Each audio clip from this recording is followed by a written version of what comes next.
then flex your arm. Do you feel pain? Not really, no. Now. Yeah. Try this. Just flex your arm. Pain, right? A little more, yeah, right? Yeah. So that's a ligament tendon issue. I see. Okay. Yeah, so cupping would not really fix the problem. No.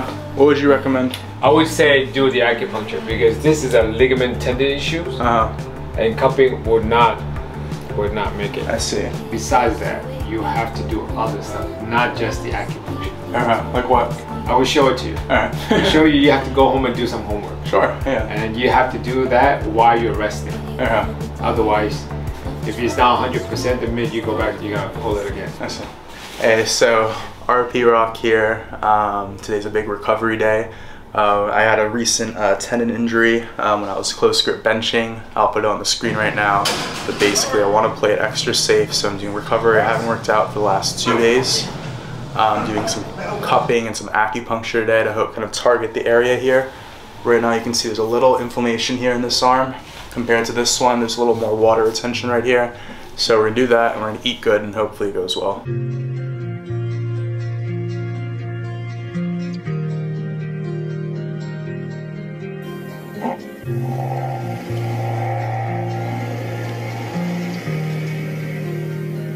When you first push in the clutch, that's the moment. That's when you really notice it. Just how different it feels. Unreal. Whoa, it's like having gold. Told you you'd be impressed, didn't I? No, it goes way beyond that. This blows me away. How'd you manage to get a hold of something like this? I just can't believe you got this for the 8.6. That's amazing. Yeah, me either. Haven't felt this excited in a while. You can leave it up to me to never fail or cease to switch it up. I'm still smoking plenty blunts. Usually, when we do cupping, it's more for muscular issues, right? So this is more like a ligament tendon issues. So if you do cupping, it probably won't do much of it. It probably won't help as much. You'll feel good, but it won't help as much. So in the long term, if you want to fix the problem, acupuncture will be the way to do it. And besides, if you do cupping, it's very hard to stick it. There's not much you can do, you know. But I'll show you at the end. Anyway, we're gonna try to do it to see if that makes it different for you. Yeah. Heat is better than ice? Oh yeah. All the time or it depends? All the time. Really? Unless you feel the surface and you feel heat, then maybe you would probably do ice for the first. The initial. Oh, it's like if the inflammation's kind of yes. But if you touch it and you don't feel any heat, then I wouldn't do ice. Okay. So I'm just gonna right here, right? Yeah. I want to start a little bit higher too.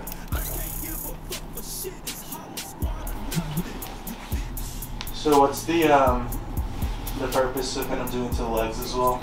Well, the leg point is actually one of the ligament point that actually supports all ligaments. I see. So this is a pretty good point for supporting ligament tendon issues. Oh, these are, I know this. This is like the stem. It's twitching. Yeah. Is that too much? It's okay. You can do more if you want. Okay. Let me know if it's too much. Okay, I'll let you know. You can do more if you want. I do this pretty high at home.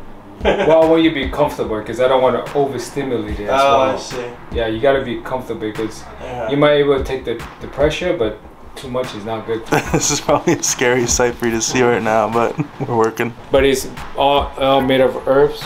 Oh, okay. It's called the gel. So what it does is with the heat, we spray it on.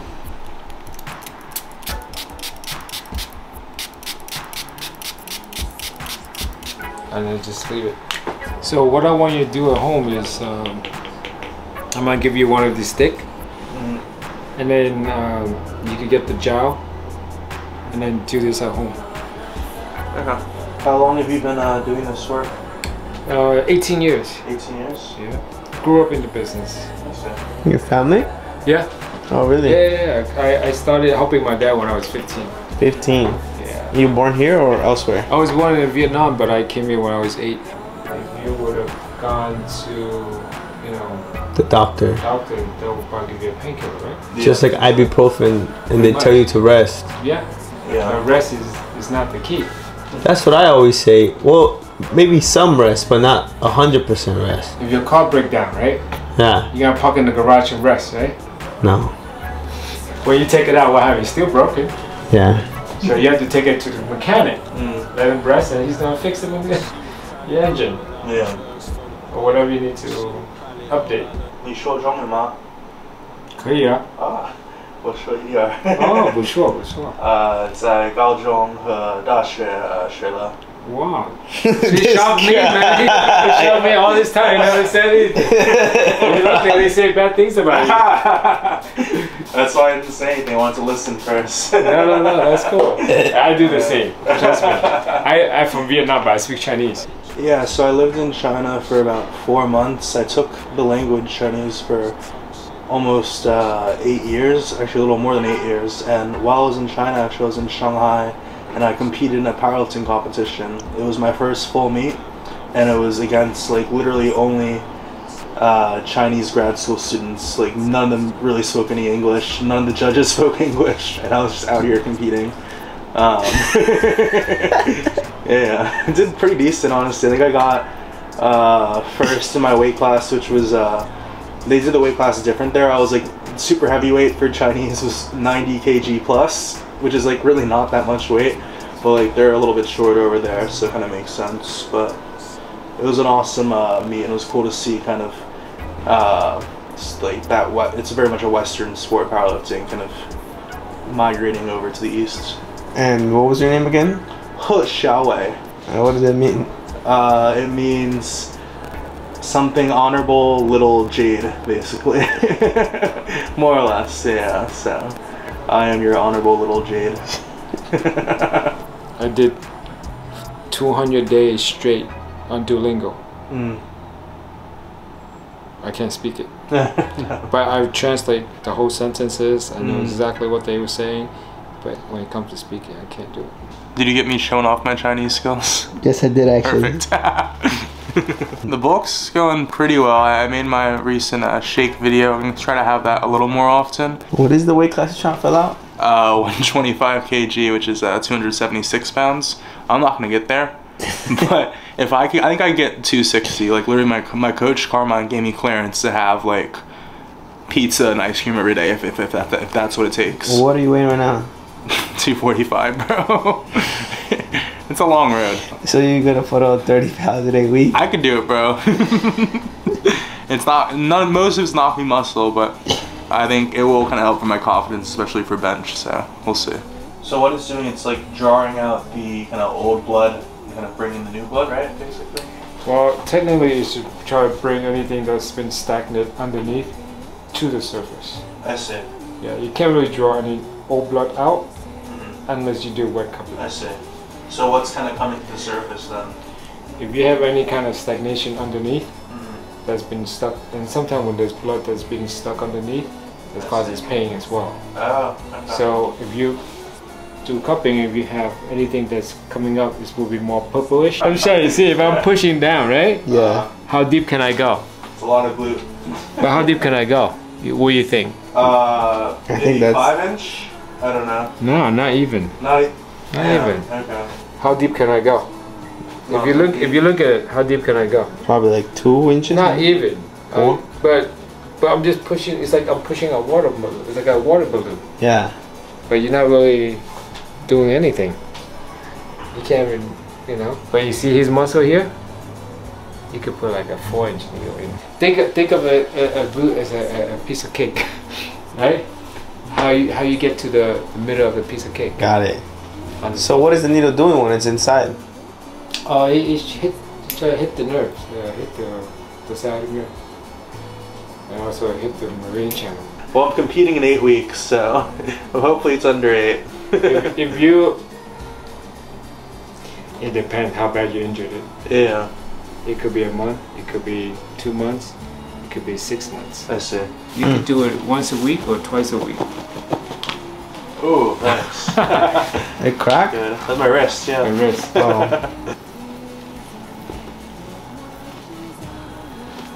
I feel that.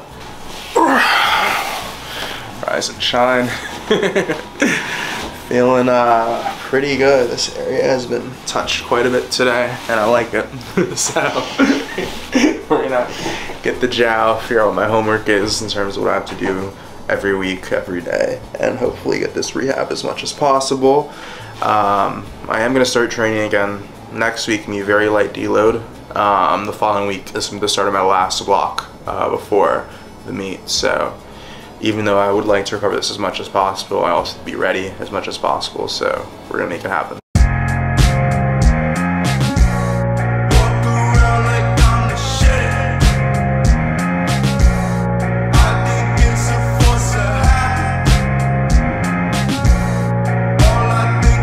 Yep, so we just finished up with the acupuncture and cupping and everything. My arm is honestly feeling pretty good for now. I'm not gonna push it too much, but there's not as much pain when I kind of push the range here. So I'm hoping that stays like that. I'm gonna try to rest it up this week and next week. I basically have, this week is me rest instead of week 4. Next week's a deload anyways, so I get basically 2 weeks off. Hoping for the best there, but basically kind of what happened with the injury was when I was warming up, I felt it in my elbow, but I didn't know necessarily if it was like different or if it was gonna like really injure me. And at 365, I remember complaining to my spotter Kelvin and being like, "Yo, man, like I need to put both these like sleeves on one arm because my left one's killing me." And when I attempted my top set of 390, I brought it down as slow as possible because I didn't want the pain to like distract me from getting a good rep. And the second it went down, I tried to push it up. Immediately I felt a click and it just flopped down. There was no way I was gonna be able to bring that up. So I'm not too bummed out about it because I benched far more than that, both comp grip and close grip. So it's not a big ding, but we're gonna make the most of it. So I guess how is that gonna affect my meet? I'm 8 weeks out right now. The recovery for this, I Googled it before. Seems to be 4 to 6 sometimes at best case. DM told us that it's anywhere from a month to 2 months to 6 months. So regardless of what it is, we're competing in 8 weeks, which means I can afford to take these 2 weeks off, but I can't afford to do anything more than that. I'm gonna keep training, but I'll train smart, and we're gonna make sure to set some PRs for you guys. So this is looking pretty scrumptious here. Let's try it, and then we're gonna hop into some Q&A for you guys. Let's see.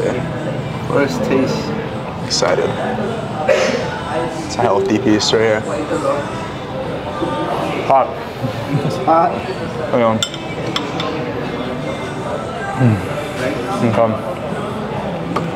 Okay. It's good. Okay. For every piece, I'll answer a question, at least for now. So earlier today, I put up a story just asking for any questions for a Q&A. A lot of you guys came through, so I'm going to see if I can kind of go through a few of these and give you a little more insight into my life and perspective. All right, let's see. I'm going to just jump around here. I don't want to be in order. All right, what's the best fast food spot for gains? That's a good one. I used to eat a lot of fast food, especially in 2020. I had a job that was basically working all day, and the only time I wouldn't be able to cook, so the only thing I'd be able to eat was fast food. At that time, I would have Chipotle every day, sometimes twice a day, and I would always get 2 bowls. My company was paying for my food at the time, so it wasn't like an expense thing. And I would get Chipotle so often that I was on like the top tier of the rewards. Like I would legit get like a free bowl every other day. And I remember I went to the bottom of their list. Thank you. I went to the bottom of their rewards and I was able to purchase slides that said chips and guac. It's in the Chipotle logo. I'm like, little known fact, Chipotle has some fire merch. But that's beyond the point. They have great macros and I would classify it as fast food. That's my answer. Okay, here's a good one. So someone asked, how's the elbow feeling? This is actually the guy that spotted me when it happened, so that's why he has the fresh insight before this is live about my injury. Elbows feeling okay. I think the first couple of days were bad. The first day in particular, I had to ice it basically all night. And I took 800 milligrams of ibuprofen yesterday in the morning. But I'd say after last night, which is basically 24 hours after the injury, the pain is largely gone unless I'm like at the kind of top and bottom of my range of motion. But I'm hoping the cupping kind of gets us healing in the right direction, helps some of this water retention as well. But the reason I'm kind of taking it easy now is I want all my energy to be focused on healing this joint rather than healing me from like a leg day or like another exercise. So what's your favorite non-core lift? So I'm assuming that means like not a compound lift, squat, bench, deadlift maybe. So if that's your question, I guess the answer would be dips right now. Weighted dips are definitely one of my favorites. I've been, I didn't do them consistently for a while. Like I think I used to do like maybe once, twice a year, if that, for like a few weeks. And like I was always good at them, but it's the first time where I'm doing them every week, and I'm definitely seeing my dip performance improve, both form and weight. So that'd be my answer. But I guess I used to really like muscle ups, although I can't really do it when I'm bulking just because those are fucking difficult unless you're light as hell. So, but I tend to like the tricep accessories in terms of just enjoyment.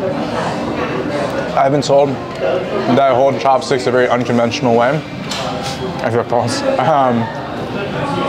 But you know, it works, and it's the same thing in my lifts. So my form is very unconventional, I think, in many ways. And people are wondering, like, how does this work for him? He shouldn't be able to do this. But just like the chicken, I lift it up, just like the weights.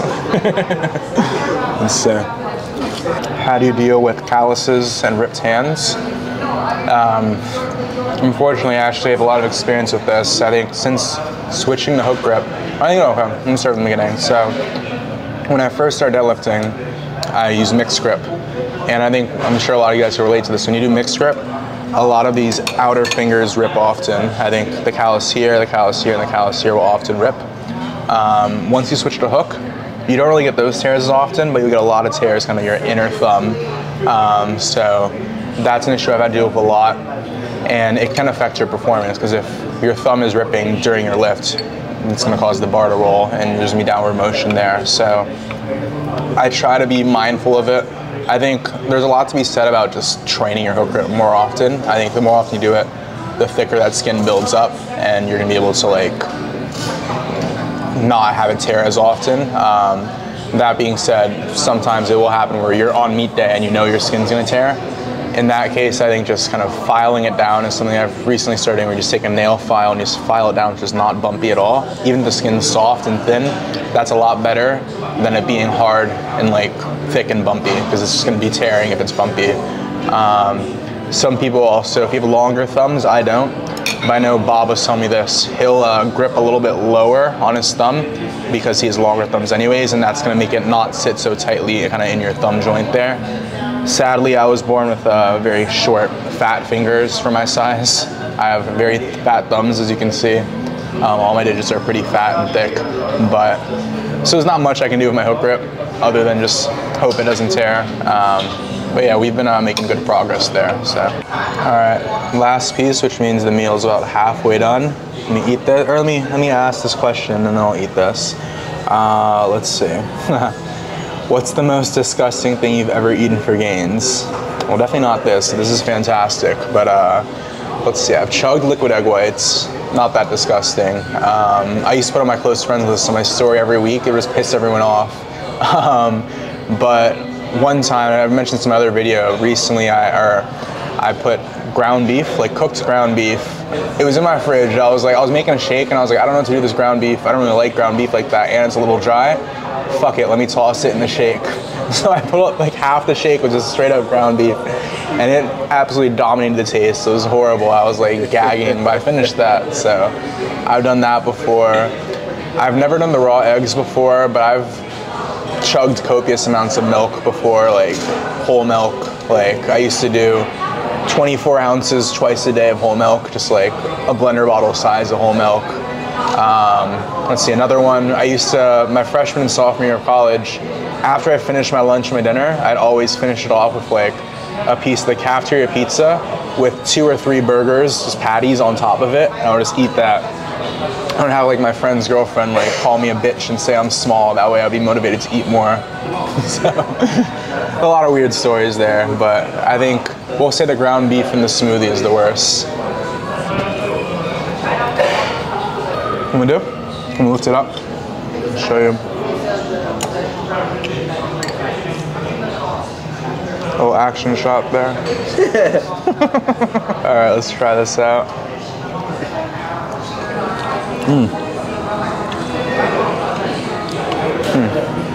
So noodles are a lot fluffier, softer than I'm expecting. I think that's what rice noodles are probably. They're a little fluffier, a little more water absorbent. Pretty good. Let me try the beef. Okay. I like the beef too. I think what's gonna make it all to come together is this broth. Look at that, it's red. Makes things gonna be spicy. Pretty good. Oh, okay. Spicy? Definitely spicy. It like hits your throat spicy. It's not immediately spicy, but don't let it get back there. All right, let's do another Q&A. Let's see. Dream collab. Okay, so we're gonna have to go with, I got two. Kapakulak, he's known as Grizzly on Instagram. He's like the big, large Greek man who always wears like, always does like the unconventional, like no range of motion lifts at like absurd weights. And he'll scream like, ah, after all of his shit.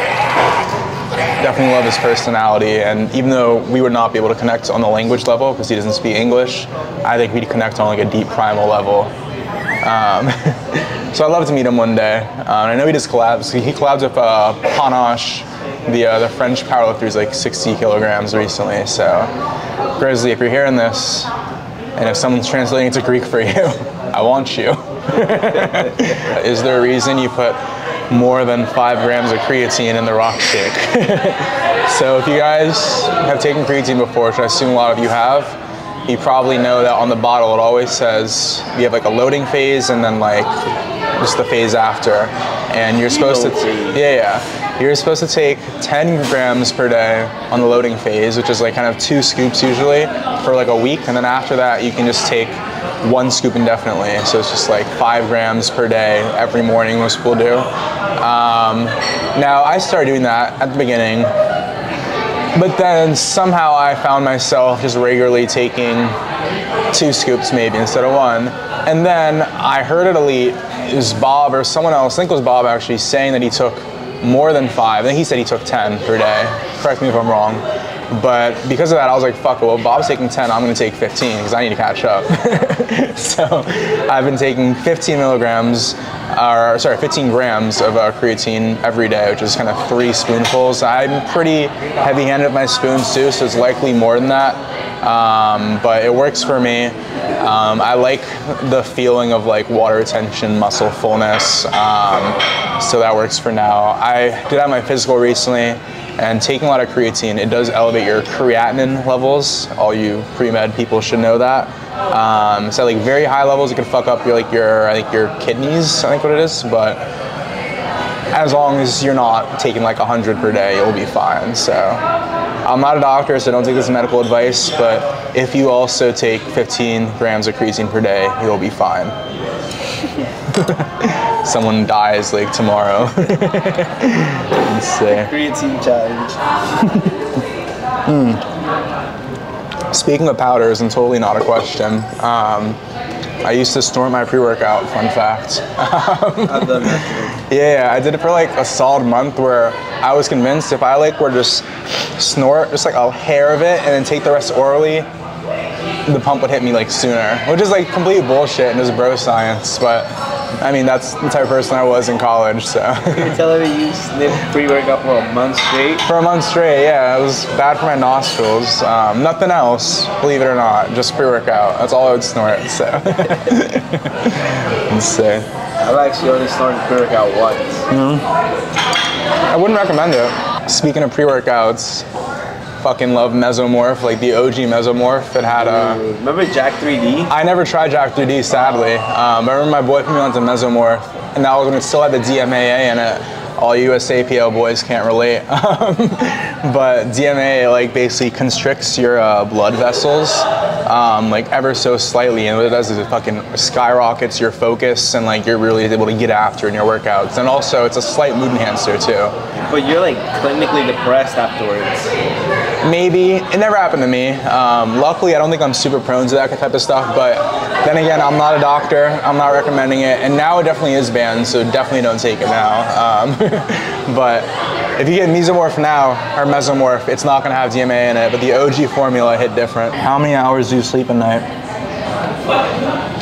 Varies. We'll say 7. On weekends I try to get more, but generally 7. Got work, got a day job, so can't be sleeping all day. So, A day job. yeah, it's my night job, is powerlifter by night. Manic powerlifter that scares people on the street by night. What kind of protein do I take? You're trying to start to take for the gains. So Kelvin actually wrote this question. I appreciate you getting the ball rolling here. I take whey protein typically. I've never tried casein. I know some people like to take both. I know some drinks have a blend of whey and casein. I would say when I'm like cutting, I always take whey. If I'm bulking, I'll do a mixture of whey and then mass gainer. If I'm like serious with my bulk, and I've done this a couple times, for like 3 weeks straight, just take, after your workout, take a shake, scoop of mass gainer, and then before bed, do another scoop of mass gainer, and do that for 2 weeks straight. And you're getting in addition to your meals, because before bed, you can just down anything, like it's not gonna affect what you're eating that day. And you're just gonna get an extra like 2,000 calories in just by doing that. So I think that's definitely good. But I think for protein, whey is fine. Any brand really, like protein is protein. Just don't, stick to the basics, choose chocolate or vanilla, because if you start choosing any of those other flavors, they're just bound to be ass, in my experience. So here's gonna be a little pro tip / knowledge bomb that you guys did not know you needed. I was talking about protein and how it doesn't really matter what brand you take. Protein is protein, creatine is creatine. Pre-workout generally is pre-workout. So if you don't really care about what brand you're getting, go to www.supplementhunt.com. I swear I'm not sponsored by these people, but basically their whole business model is they purchase the pre-workouts, the proteins, all that stuff from these GNC vitamin shop types when it's a little bit too close to the expiration. It doesn't mean it's expired, it just means like sometimes it's even like within a year of expiration. And when they do that, they're buying it at a heavily discounted price, so they can sell it to you at a heavily discounted price. So you just go to the website, see what's in stock. They have all their items listed as well as the expiration date. So like, obviously, if you buy like a protein that's expiring next month, it's gonna be hella cheap versus one that's expiring 6 months from now. But like a lot of times, the reason they have those expirations is just like, because legally they have to have something, but it's a fucking powder. Like, what does a powder do if it expires? Maybe the taste is less strong, if that. Like, it's not gonna grow fungus, it's completely dry. So if you don't care about brands, hop on there, just see what's out there, try some pre-workout. It's a hit or miss though. One time I did buy like 4 5-pound tubs of like vanilla whey protein, and it was like maybe $60 for 20 pounds of protein. So like, you can't beat that. I tried 1 scoop, that shit tasted horrible. I don't know what the brand is, and if I did, I wouldn't say what it is, so I don't wanna knock anyone. I don't know if it was because it was a little close to expiration, but that shit tastes like ass. I would try to mix it in where I would do like 1/8 of a scoop with like the rest of the scoop being like a good protein, but even that would just taste horrible. So eventually I had to bite the bullet and just toss it. $60 down the drain, but all their cases when I use the website, it's been good. Especially for pre-workout, especially for BCAAs, like you're getting great deals for that. So. Honest reviewer here. Rock, what are your hobbies outside the gym? That's a great question. I think I used to have a lot of hobbies. Now I'm a one hobby guy, which is lifting. But one of my big hobbies before the whole lifting stuff was music. I grew up playing the piano. I took piano lessons from age 6 on. I took jazz lessons for piano from 9 through like basically through the end of high school. I was in several jazz bands kind of in middle school, junior high, and high school. And your boy was even a little singer. I was a tenor 1 in my a cappella group in high school. I was the leader of my a cappella group actually, singing like fucking Billie Joel type stuff, like some sus stuff, you know. So that being said, I think because of that, I always enjoy music. I think a big part of the creating process that I enjoy is just choosing what songs to use, and I like making song recommendations. It's why I always push my RP Rock Bops playlist. Click below to follow it. But yeah, music's a big one for me. This is an interesting one. what's your 3-year goal? I mean, that's a big open-ended question. I don't mean life goal, lifting goal, anything like that. I guess for lifting, I have some big numbers I want to hit before I retire from the powerlifting scene. I think 700 deadlift is very attainable at this point. So that should be what I'm making in the near term. I would like to get a 200 kilogram bench, which is a 441. That's one of my longer term goals, I think. For squats, I want to hit 7 because I hit 6 so easily. I blasted through 6, I want 7. Beyond that, I think in the next 3 years, I do want to compete in a bodybuilding competition and kind of take it seriously. So the point where I'm dieting strictly, I'm like watching everything and just really want to blow up. Life goals, maybe move out the city at some point in the next 3 years. I'm not too sure where I want to live next, but hopefully warmer weather and a decent gym scene. So do you ever want to own your own gym? I think every gym bro that is somewhat serious always has the dream of like opening up their own gym. So I'm not gonna say I haven't thought of that before pretty seriously. I think it's very difficult to have a profitable gym at this point just because of the market. It's extremely saturated. So unless you're just choosing like the right area where just there aren't that many gyms, or you're choosing like the right niche where you can just upcharge a ton of people and people are willing to pay that money. If you're opening up a general gym, you're not making money, at least in the first couple of years. That being said, I think wherever I do end up kind of living in life in the long term, I really like the vibe of having like my own home gym that I just like invite my neighbors to, and like maybe I'll be charging them, maybe I won't, but like building that own community in my own backyard sounds amazing to me. So, but I guess just missed the noodle there entirely. Just sucking on the chopstick at that point. And just with that, we are done with the Q&A portion here. I hope that what I've said today, slash what DM said in the cupping and acupuncture has been somewhat helpful or entertaining at the least. And I would love for you guys to just like, subscribe, leave a comment. Let me know what you think. Let me know what kind of content you want to see in the future. So with that, I'm out.